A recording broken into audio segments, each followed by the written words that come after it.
मी मुख्यमंत्री बनणार हे कधी स्वप्नातही विचार केला नव्हता, मात्र हे केवळ संविधानामुळे शक्य झालं. देवेंद्र फडणवीसांची प्रतिक्रिया.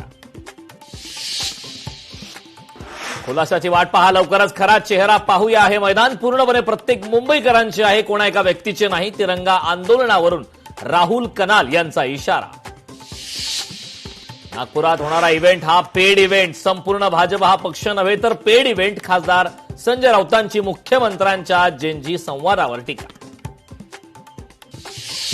बाळासाहेबांचे विचार गोठवणाऱ्यांनी आता चिन्ह गोठवण्याची मागणी करणे दुर्दैवी. आम्हाला पुन्हा शिंदेंना मुख्यमंत्रीपदी पाहायचंय. शिवसेनेच्या मनीषा कायंदेंचं विधान.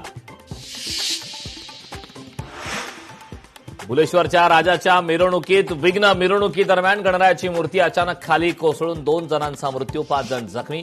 खड्ड्यांमुळे दुर्घटना घडल्याचा प्रत्यक्षदर्शींचा अंदाज.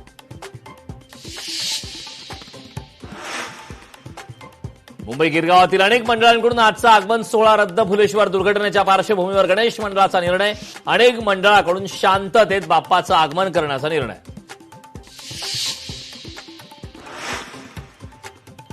उपमुख्यमंत्री एकनाथ शिंदे यांच्याकडून शिक्षण विभागाचा आढावा. महाराष्ट्राच्या शिक्षण व्यवस्थेत परिवर्तनासाठी मिशन मोडवर काम करा. उपमुख्यमंत्री एकनाथ शिंदेंचे निर्देश.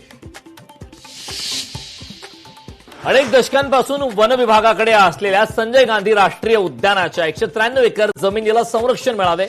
सेव्ह एसजीएनपी गटाची वनमंत्र्यांकडे मागणी. रस्ते आणि उद्यानांसाठी वनजमिनीचे हस्तांतरण ही एक फसवणूक. वनमंत्री गणेश नाईकांचं वक्तव्य. टीडीआर प्रकरणी मंत्र्यांचे एकमेकांवर आरोप. मात्र ठाणेकरांवर कोट्यावधींच्या टीडीआरचा भार. ठाणेकरांच्या प्रश्नांवर मुख्यमंत्री गप्प का? डी दयाभाई कंपनीला दिलेला टीडीआर मुख्यमंत्री स्वअधिकारात का थांबवत नाहीत? सरकार या टीडीआर प्रकरणी पुनर्विचार याचिका दाखल करणार का? लोकशाहीचे सवाल. प्रकल्प बाधितांच्या नावाखाली सरकारची घोर फसवणूक. कोट्यावधींच्या घोटाळ्याची माहिती लोकशाही मराठीच्या हाती.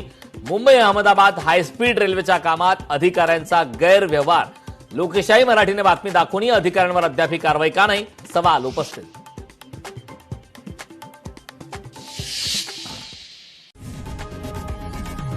लोकशाही मराठी ऐका, पहा, जागरूक रहा.